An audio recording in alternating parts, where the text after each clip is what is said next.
I think it has been overused. I've been trying to push the banks to use the discount window more often before we add additional tools. That's out there.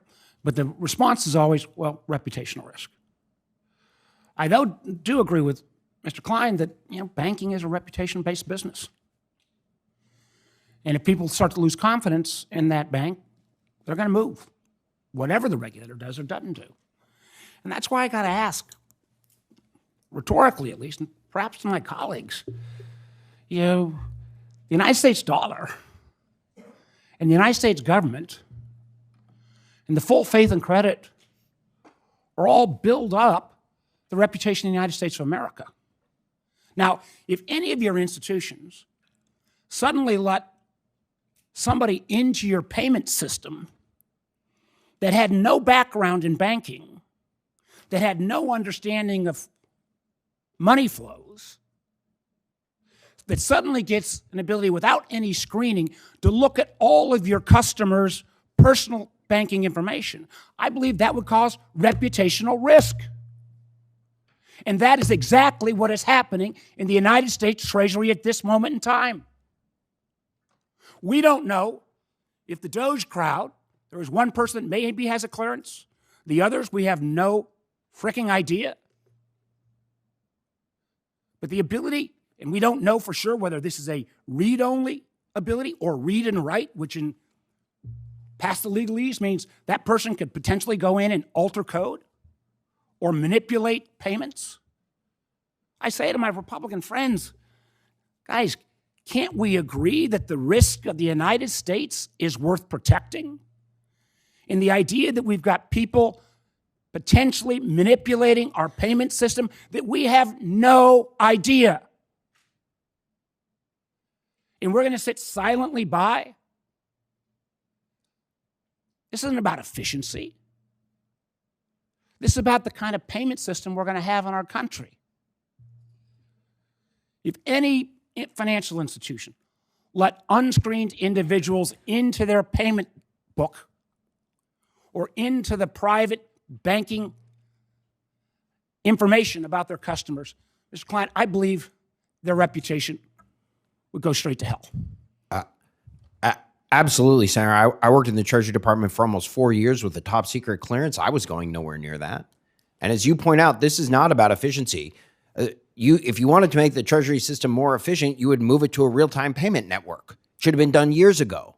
You wouldn't just sit there and take read access to look at every single payment the U.S. Treasury Department does. Any bank that did that to their customers would be in deep violation.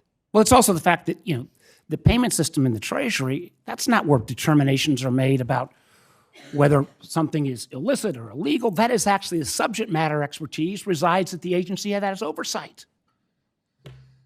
Yeah. I just say, come on, guys, this is about the full faith and credit of the United States. It is about our reputation in the world.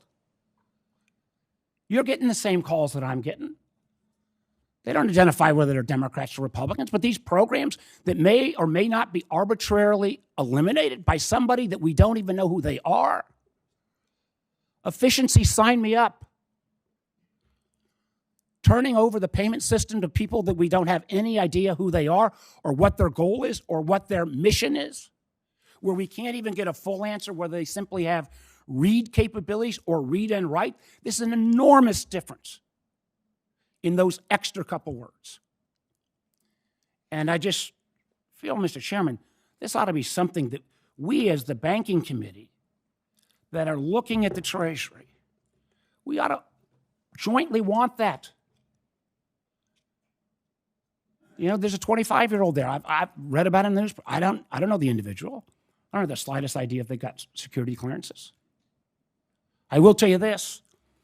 Mr. Gannon, I was going to ask you about something on crypto that I'm not going to be able to get to. I look forward to working with Senator Loomis on how we promote innovation but don't overdo on the risk side. And I think we can do much better than we've done so far. But I have to just tell you, as somebody that was chair of the Intelligence Committee and now vice chair and take that role incredibly important, the notion that somebody maybe arbitrarily put out these payment flows for something that looks kind of funky, but they don't have any idea what it is, will hurt our national security. Because candidly, and this is not classified, we fund things sometimes under a cover. We put out this information, and the bad guys find out about this. People's lives are at risk. And I implore you all as experts, I implore my colleagues, this should not be a partisan issue. Let's get to the bottom of who these people are, what kind of clearances they have, and make sure that we don't put in further jeopardy the risk and reputation of the United States government, which I believe is under immediate and imminent attack from these unsanctioned individuals. Thank you, Mr. Chairman. Thank you, Mr. Warner. Before I go to Senator Kennedy, I do want to respond to your comment there, Mark.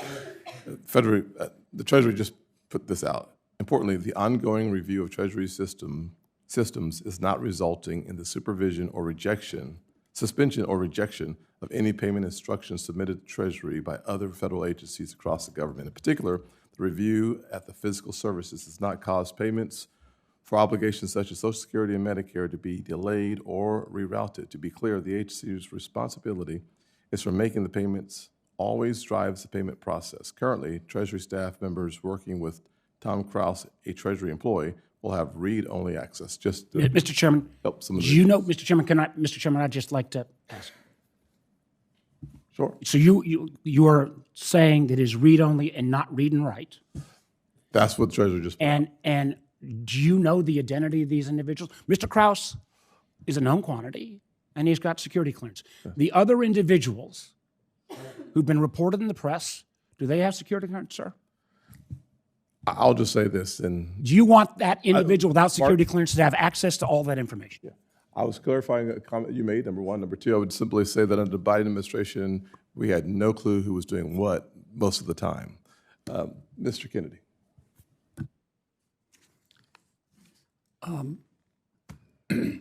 Senator Warner is a reasonable man. Everybody on this committee knows that. And he's a good man.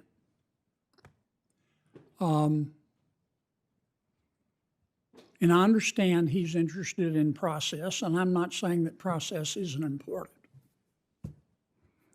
But if the United States of America has been taking taxpayer money and using it to produce a transgender opera in Colombia, then I want to know about it. And I'm glad to know about it. And it seems to me that that's the main issue with respect to all of this. And I look forward to talking further with my friend, Mr. Warner, about that. I mean, for 4 years, under President Biden, as was his right, the topic of discussion in Washington was who needs to pay more in taxes? Who needs to pay more in taxes? That's no longer the main question. The main question is now, as it should be in my judgment, what the hell happened to all the money? And we're going to find out. Now, I need to get back to the subject. With the exception of Mr. Klein, whose testimony I enjoyed, I understand his position. He wants to let the CFPB run America's banks. And I appreciate that perspective, but Mr. Klein, it's not going to happen in your natural lifetime or mine. Now, let me turn to the other gentleman. What I hear, Mr. McCauley, Mr. Ring, and